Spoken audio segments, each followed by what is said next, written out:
మళ్ళీ మనం తీర్పులు ఎందుకు మాట్లాడాడు దాని ఏం లేదు, ఉన్న మాట మాట్లాడంతే. ఆ రాష్ట్రం ఏం లేదు. మళ్ళీ అటుపోతాడా ఇటుపోతాడా?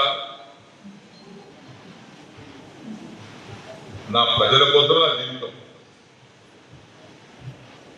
ప్రజల సంక్షేమం కోసమే నా ఆలోచన,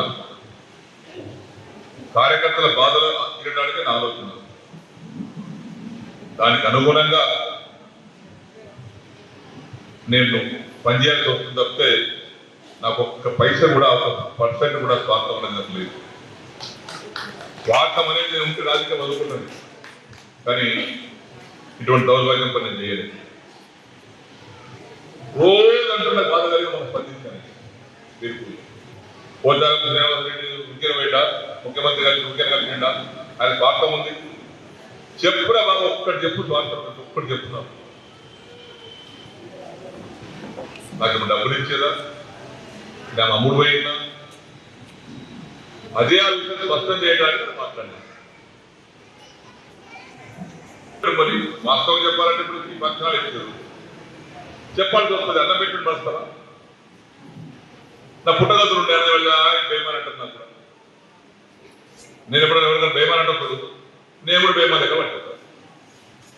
ఈ ఫంక్షన్ వచ్చింది, కేసీఆర్ రోడ్డు వచ్చింది, తప్పదు కదా.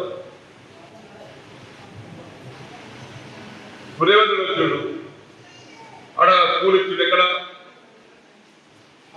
మన పోతకల్ మండలంలో పిఎస్ఆర్ నగర్లో 200 కోట్లు పెట్టి ఇచ్చిండు. ఇప్పుడు మన వన్య మండలంలో ఒకటి ఏటీఎం సెంటర్ వస్తుంది, ఏటీఎం సెంటర్. రేవంత్ రెడ్డి ఇచ్చిందని చెప్తా, ఎవరిచ్చి వారి ధర్మం అది, మానవత్వం అది. మభ్య పెట్టి అబద్ధాలాడ నా జీవితంలో చేయలేదు. ఉన్నట్టు కుండలు బద్దలు పెట్టి కొట్టాలి మాట్లాడతాను. ఉన్నదా లేనట్టుగా లేదా ఉన్నట్టుగా చెప్పడం వల్ల కాదు. వాస్తవాలు ప్రజలు చెప్పాలి, సమాజానికి చెప్పాలి. ఆయన చెప్పాడు పోతాను బాగా తీర్పులు ఏదో మాట్లాడాడు, దాంట్లో రాష్ట్రం ఉంది, ఏమో చేస్తున్నాడు. ఏం రాష్ట్రం లేదు, ఏం చేయడం లేదు. నా పని చేసుకుంటూ వస్తాను.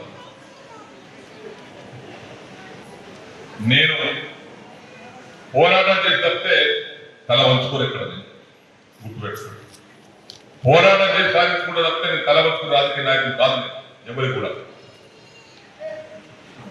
నా ప్రజల కోసం, నా కాన్ఫరెన్స్ కోసం ఏమైనా చేస్తాను.